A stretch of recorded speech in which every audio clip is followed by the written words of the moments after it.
Hello, everybody, and welcome into another edition of Texas football here live at the Voice of College Football. Can you please hit that like button? Please subscribe down below. Today, very interesting news drop. Johntay Cook has decided to leave the Texas Longhorns program.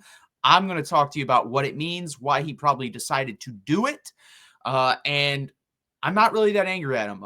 He made some comments, retweeted some things I disagree with. I think he could have handled it more humbly, but he's still a young kid, so I'll give him a break on that.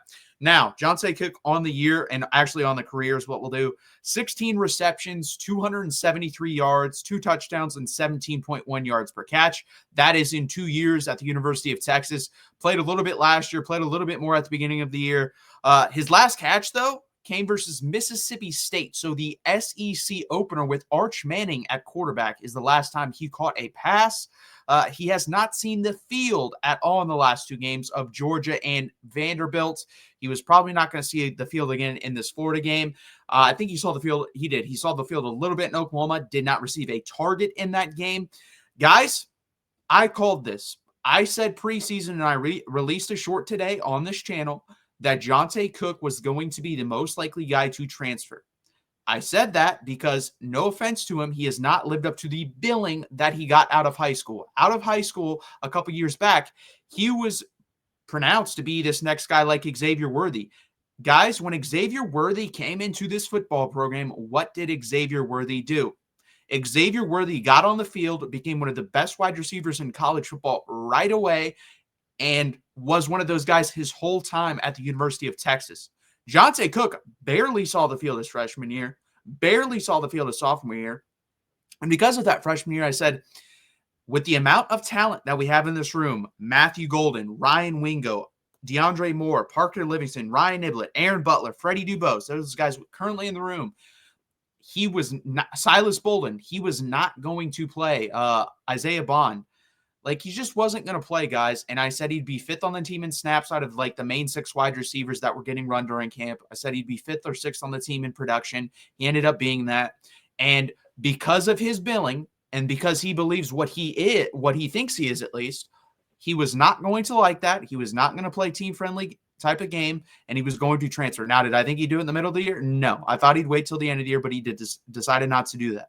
Now, the reason I see that, guys, like I said, next year, this is next year what Texas is going to have on the books at the wide receiver position. You're going to have a possibility of Matthew Golden returning. You're going to have Ryan Wingo coming back. You're going to have DeAndre Moore coming back. You're going to have Parker Livingstone coming back. You're going to have Ryan Niblett coming back. You're going to have Aaron Butler coming back. You're going to have Freddie Dubose coming back.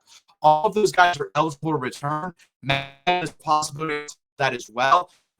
I think if he's not a first or second round pick, I think Matthew Golden comes back because he'll be the number 1 wide receiver in that room. He can elevate his stock a lot.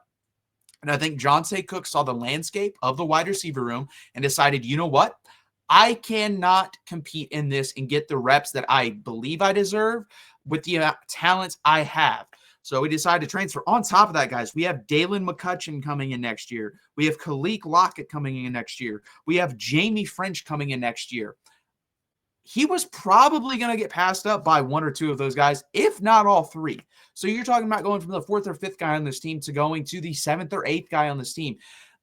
There are just not enough reps coming around, and Texas fans need to get and realize the idea of this happening more in the future. When you have this amount of talent in a room, there are guys that are going to be unhappy with what happens with the snap count, rep count, whatever you want to call it. We really haven't seen it, guys. This is the first truly talented young guy that we've seen leave. We've seen guys like Jaron Thompson leave. We've seen guys like Kitson Crawford leave. We've seen guys like that leave. Logan Parr transferring to SMU. Guys of that nature that were 2nd or 3rd string, that were lower level recruits, played a little bit, but not a lot. Logan Parr's case, not at all. And they leave, but they usually waited a couple years around. This guy's highly touted. This guy was a top 10 wide receiver in his class. He did not want to wait around. He believes he's a certain type of wide receiver, and he may be right. We'll see what happens. Some teams to watch out for. I think Oregon is definitely going to be in the mix. You see what they're doing with Evan Stewart. I think Johntay Cook is a lighter version of Evan Stewart talent-wise. I don't think he's as talented as Evan Stewart.